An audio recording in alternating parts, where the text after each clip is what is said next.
Champion అని కొత్త Telugu cinema మొన్న గురువారం డిసెంబర్ 25న క్రిస్మస్ రోజు రిలీజ్ అయింది. నాకు డిసెంబర్ మొదటి వారంలో ఈ సినిమా నుంచి ఒక పాట వచ్చే వరకు తెలియదు అసలు ఈ టైటిల్ ఒకటి ఉందని, హీరో ఎవరు హీరోయిన్ ఎవరు అనేసి. ఆ పాట ఏదో బాగా పాపులర్ అయింది మిక్కీ జే మ్యూర్ మ్యూజిక్ డైరెక్షన్లో. గిర గిర గిర గెంగిరా గిర అని డిఫరెంట్గా ఉంది పాట, బాగుంది స్టెప్ అదంతా. హీరో వచ్చేసి మన శ్రీకాంత్ కొడుకు రోషన్, అతనిది రెండో సినిమా హీరోగా. ఇంతకుముందు పెళ్లి సందడి చేశాడు, మళ్ళీ సినిమా ఏం చేయలేదు మధ్యన. ఇక సినిమాలో ఆ పాటలో హీరోయిన్ ఎవరు అమ్మాయి కొత్త అమ్మాయిలాగా కనపడింది, అనస్వర రాజన్ అంట. కనుక్కుంటే చూస్తే అమ్మాయి మలయాళంలో చాలా సినిమాలు తీసింది, మన తెలుగులో ఫస్ట్ టైం. చిన్నపిల్లలా ఉంది, డిఫరెంట్గా ఉంది. తర్వాత టీజరు అవన్నీ చూసి బాగుంటుందిలే అనుకున్నాను, ఎందుకంటే వైజయంతి వాళ్ళు తీస్తున్నారు, స్వప్న సినిమాస్ అనుకున్నాను. కానీ ట్రైలర్ చూసాక కొద్దిగా ఎక్స్పెక్టేషన్స్ తగ్గాయి నాకు. ట్రైలర్లో ఆ స్టోరీ చూస్తే ఈవెన్ రీసెంట్గానే చూశాను నేను అలాంటిది, రజాకార్ మూవీ అనేసి. సో అలాంటి సినిమానే అనిపించింది. అండ్ ఏమంటే ఇంకొక పాజిటివ్ ఏమంటే ఈ సినిమాలో నందమూరి కళ్యాణ్ చక్రవర్తి కంబ్యాక్ ఇచ్చాడు. చాలా ఏళ్ళ తర్వాత అతను సినిమాలో కనపడ్డాడు. అయినా ఉన్నా చూద్దాంలే అనుకున్నాను. నా ఫస్ట్ ఆప్షన్ ఇదే ఉన్నింది క్రిస్మస్ సినిమాల్లో, ఛాంపియన్. చూస్తేనేమో సినిమా వచ్చేసి చాలా లెంతీగా ఉంది. సినిమా వచ్చేసి 2 గంటల 45 నిమిషాలు లెంత్ ఉంది సినిమా. 1.5 గంట ఫస్ట్ హాఫ్, 1:15 నిమిషాలు సెకండ్ హాఫ్. ఫస్ట్ హాఫ్ స్టార్టింగ్లో మనకు అంటే 1947 మనకు స్వాతంత్రం వచ్చినప్పుడు, అందరికీ తెలుసు ఈ కథ, చాలామందికి తెలియదు కానీ నీట్గా ఎక్స్ప్లెయిన్ చేశారు. 47లో భారతదేశానికి స్వాతంత్రం వచ్చింది, కానీ హైదరాబాద్కు మాత్రం 47లో రాలేదు, 48లో వచ్చింది. అంటే 1 ఇయర్ పాటు హైదరాబాద్ ఇండిపెండెంట్ దేశంగా, ఇండిపెండెంట్ రాజ్యంగా ఉండింది. దాన్ని మన పటేల్ బలవంతంగా ఇన్ ద సెన్స్ ఎలా దాన్ని కలిపాడు అనేది ఇంకా చాలా పెద్ద హిస్టరీ అది. అదే మనం సెప్టెంబర్ 17, 48లో హైదరాబాద్ విమోచన దినోత్సవం ఇప్పటికీ జరుపుకుంటాం. అది ఆ నిజాం పాలన నుంచి మన హైదరాబాద్ కలవడం, అది స్టార్టింగ్లో చూపించారు.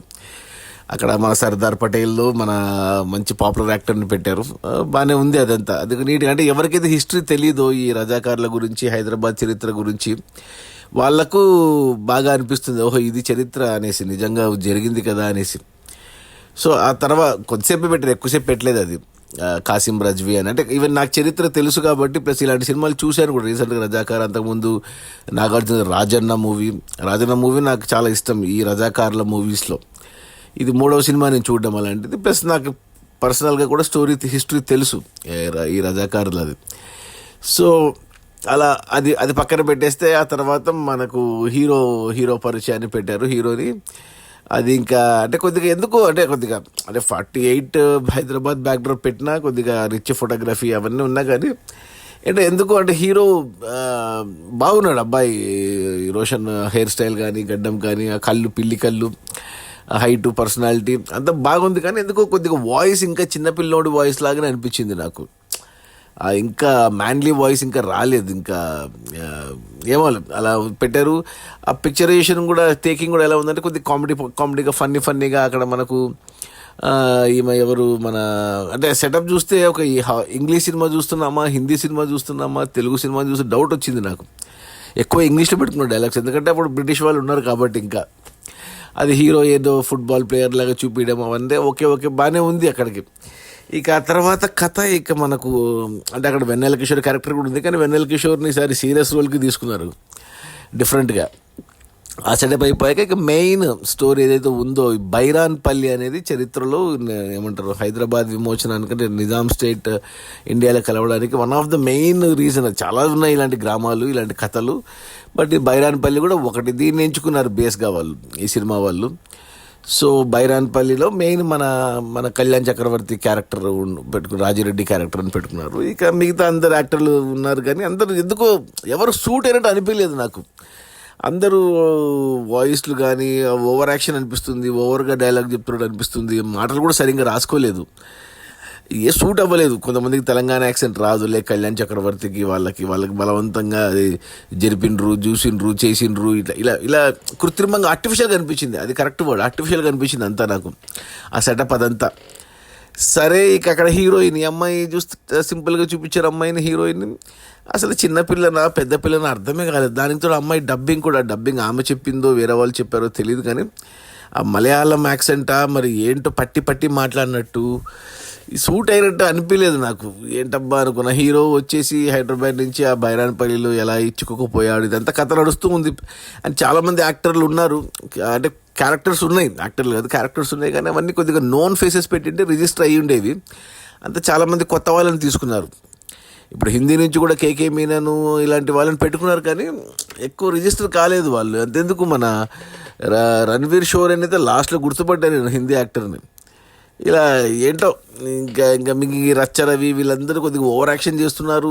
మరి ఇంకొక అతను బిగ్ బాస్కి వెళ్ళి వచ్చాడు, తెలంగాణ నుంచే ఉంటాడు అతను యాక్టర్, అతను కూడా ఓవర్ యాక్షన్ అనిపించింది. మాటలు ఏమంటే ఒక పాట పెట్టుకున్నారు ఫస్ట్, హైదరాబాద్ క్లబ్ సికింద్రాబాద్ క్లబ్లో అన్నట్టు. ఆ హీరోయిన్ కూడా ఏదో పేరుంది అమ్మాయి. అందరూ అంతా ఓవరే. ఆ పాటలో డ్యాన్స్ బాగానే ఉంది, కానీ అంత పాతకాలం డ్యాన్స్.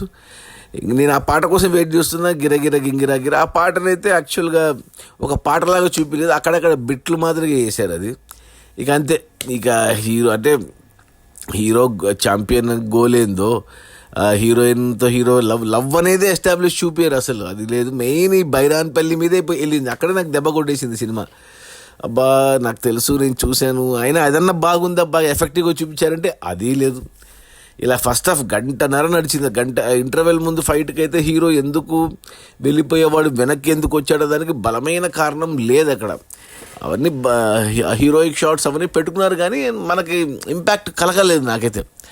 అలా గంటన్నర ఫస్ట్ హాఫ్లో సినిమా చూస్తే ఒక 2 పాటలు అండ్ ఒక యాక్షన్ ఎపిసోడు, ఇంకా కథ ముందుకెళ్ళాలి కాబట్టి ఇంతే. నాకేం పెద్దగా అనిపించలేదు, ఒకేగా అనిపించింది ఫస్ట్ హాఫ్. ఇక సెకండ్ హాఫ్ కూడా అంతే. మిగతా సెకండ్ హాఫ్ కూడా ఇక అక్కడే అదే ఊర్లో, అంటే మొత్తం సినిమా అంతా ఒక 2 వారాల్లో జరిగినట్టు చూపించారు. సో ఇక సెకండ్ హాఫ్లో ఇక మళ్ళా ఇంకా ఊర్లో వీళ్ళందరూ ఇంకా క్లైమాక్స్ ఫైట్కి రెడీ కావడము, హీరో క్లైమాక్స్లో ఎలా ఇన్వాల్వ్ అయ్యాడు అనేదే ఉంది. ఇంకా హీరోయిన్ అయితే కనపడదు సెకండ్ హాఫ్లో, కనపడిన ఒక డైలాగ్ లేదు అమ్మాయికి సెకండ్ హాఫ్లో. అది మధ్యన కొద్దిగా ఎమోషనల్గా కొన్ని యాడ్ చేశారు, కానీ బ్యాక్గ్రౌండ్ పాటలు కానీ కొన్ని సీన్లు కానీ ఇంపాక్ట్ అవ్వలేదు నాకు, ఎఫెక్ట్ అయితే కాలేదు నాకు. ఎస్పెషల్లీ హీరోయిన్ లవ్ ట్రాక్ కానీ ఇంకో చిన్న పిల్లోడి క్యారెక్టర్ కానీ ఏవి అంతగా ఎఫెక్టివ్గా నాకైతే అనిపించలేదు. క్లైమాక్స్కి వచ్చేసరికి హీరో ఎక్కడికి వెళ్ళిపోయాడో తెలియదు, హీరో బదులు అన్ని సపోర్టింగ్ క్యారెక్టర్లన్నీ ఎలివేషన్ అవుతుంటాయి. వాళ్ళు ఏమంటారు, వాళ్ళకి మంచి షాట్స్ పడ్డాయి. అసలు హీరో ఉన్నాడా లేడా అనిపించింది లాస్ట్కి. ఇంకా 10 నిమిషాలు సినిమా అయిపోతుంది అనగా అప్పుడు మళ్ళీ హీరోని మళ్ళీ తీసుకొచ్చారు సీన్లోకి. ఏమో నాకైతే ఓకే అనిపించింది సినిమా, నాకేం పెద్దగా అనిపించింది, చాలా బాగుంటుంది అనుకున్నాను. అసలు అంటే ఈ సినిమాకి మేకర్సే రాంగ్ ఎక్స్పెక్టేషన్స్ పెట్టారు. ముందు ఛాంపియన్ అనే టైటిల్ కరెక్ట్ కాదు ఈ సినిమాకు కరెక్ట్ టైటిల్ పల్లి అని పెట్టి ఫస్ట్ నుంచే ఇది ఒక సాయుధ పోరాటం మీద, రజాకారుల పోరాటం మీద సినిమాని చూపించింటే జనాలు ఆ మైండ్ సెట్తో వెళ్ళే వాళ్ళని. నేనేమనుకున్నా, ఛాంపియన్ అంటే ఏదో స్పోర్ట్స్ డ్రామానో లేకపోతే లవ్ స్టోరీమో విత్ పీరియాడిక్ బ్యాక్ డ్రాప్ అనుకున్నాను. కానీ అసలు ఛాంపియన్ అనే టైటిల్కి అతని పర్సనల్గా గోల్ ఏదైతే ఉందో అది మొదటి 10 నిమిషాల తర్వాత ఎక్కడికి పోయిందో తెలీదు. సర్లే పోనీ లవ్ స్టోరీ అన్నా ఉంటుందని కూడా, అసలు లవ్వే లేదు సినిమాలో, లవ్ స్టోరీ లేదు. అదొకటి కంప్లీట్గా 90% సినిమా ఈ బైరాన్పల్లి సాయుధ పోరాటం మీద ఉంది. సో అదే పెట్టిండాల్సింది, అదే ప్రమోట్ చేసిండాల్సింది. అప్పుడు ఒక ఎక్స్పెక్టేషన్స్ వెళ్తాం, ఇంత డిసప్పాయింట్ అవ్వము నాలాంటి వాళ్ళు. ఎలాగో చూస్తాం cinema, but wrong expectation set చేశారు మేకర్స్. అదే దెబ్బేసింది నాకు పర్సనల్గా. ప్లస్ దానితో అదన్నా బాగా చూపించారంటే అది కూడా పెద్దగా ఏం అనిపించలేదు. సెకండ్ హాఫ్లో ఒక పాట అయితే పెట్టుకున్నారు, చల్లగా ఉండాలి అనేసి, అది ఆల్రెడీ చూశాను యూట్యూబ్లో. ఇక అంతే. ఇంకా అర్చన కూడా ఉంది, అర్చన ఆమెను ఉపయోగించుకోలేదు. కళ్యాణ్ చక్రవర్తి కూడా ఎందుకు చేశాడు ఈ క్యారెక్టర్, పెద్ద ఇంపార్టెన్స్ అనే క్యారెక్టర్ కాదు. వెన్నెల కిషోర్ వేస్టెడ్. ఇలా పేరున్న వాళ్ళనంతా వేస్ట్ చేశారు. పేరు లేని చిన్న చితక ఆర్టిస్టులకి ఎక్కువ క్యారెక్టర్లు ఎక్కువ స్కోప్ ఇచ్చారు. హీరో ఫ్రెండ్ క్యారెక్టర్ కూడా ఎవరో షబ్బీర్ అనే క్యారెక్టర్ని కొత్త వాళ్ళతో చేపించారు. ఏదైనా కొద్దిగా నోన్ ఫేసెస్తో చేపించింటే కొద్దిగా రిజిస్టర్ అయ్యేది, కొద్దిగా బాగా అనిపించేది. ఏమో నాకైతే అంతగా అనిపించలేదు. నాకైతే సినిమా ఓకే అనిపించింది. ఏమంటే మన చరిత్ర కాబట్టి చరిత్రకు కొద్దిగా లవ్ స్టోరీని ఫిక్షన్ యాడ్ చేసి తీశారు. చరిత్ర కూడా నాకు తెలుసు, ఆ చరిత్రను కూడా మంచిగా ఎఫెక్టివ్గా బాగా చూపించచ్చు, బాగా ఎమోషన్గా ఒక రాజన్న మూవీలో చూపించినట్టు చూపించచ్చు. ఏమో నాకైతే ఓకే అనిపించింది. నా రేటింగ్ వచ్చి 2/5 ఛాంపియన్. మరి డిసెంబర్ క్రిస్మస్కి చాలా సినిమాలు ఉన్నాయి, మరి ఈ సినిమా మరి గట్టెక్కుతుందో లేదో తెలియదు. అవన్నీ పక్కన పెట్టేస్తే రోషన్ అయితే బాగున్నాడు హీరోగా. ఇంకా షైన్ అవుతాడు. మంచి అంటే లవబుల్ క్యారెక్టర్స్ చేస్తే మంచి హీరోగా అయితే అవుతాడు ఖచ్చితంగా. అది దాంట్లో అయితే డౌట్ లేదు. కానీ ఈ సినిమా వరకు మాత్రం అందరూ మిస్కాస్ట్ అయ్యారు. హీరో కానీ, హీరోయిన్ కానీ, సపోర్టింగ్ కాస్ట్ అందరూ మిస్కాస్ట్ అనిపించింది నాకు. ఒక ఫోటోగ్రఫీ రిచ్గా ఉంది, ప్రొడక్షన్ వాల్యూస్ బాగున్నాయి. ప్లస్ మిక్కీ జే మేయర్ మ్యూజిక్ కూడా ఒకటే బీజిఎం, ఛాంపియన్ అనే టైటిల్ ట్రాక్ బీజిఎం సినిమా అంతా వాడేశాడు. అదొక్క పాట బాగుంది. ఏది మన గిరగిర గింగిరాగిర. ఒక చిన్న సర్ప్రైజ్ ఒకటి పెట్టుకున్నారు. స్వప్న సినిమాస్ వాళ్ళ ఆస్థాన హీరోని ఒక గెస్ట్ రోల్లో పెట్టుకున్నారు క్లైమాక్స్లో.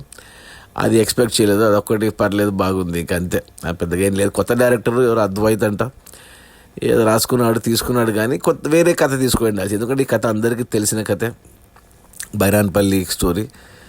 ఎవరైనా తెలియని వాళ్ళు ఫస్ట్ టైం ఈ కథ వింటున్న వాళ్ళు నచ్చొచ్చేమో తెలియదు. కానీ నాకైతే ఓకే అనిపించింది. నా రేటింగ్ వచ్చి 2/5. ఇక ఫ్యామిలీతో చూడొచ్చా అంటే హ్యాపీగా చూసేయచ్చు, ఏం ప్రాబ్లం ఏం లేదు, ఫ్యామిలీతో చూసేయచ్చు. ఇక థియేటర్లో చూడాలా, ఓటీటీలో చూడాలా, అసలు చూడాలా వద్దా అనేది ఇక మీ ఇష్టం. Okay, bye.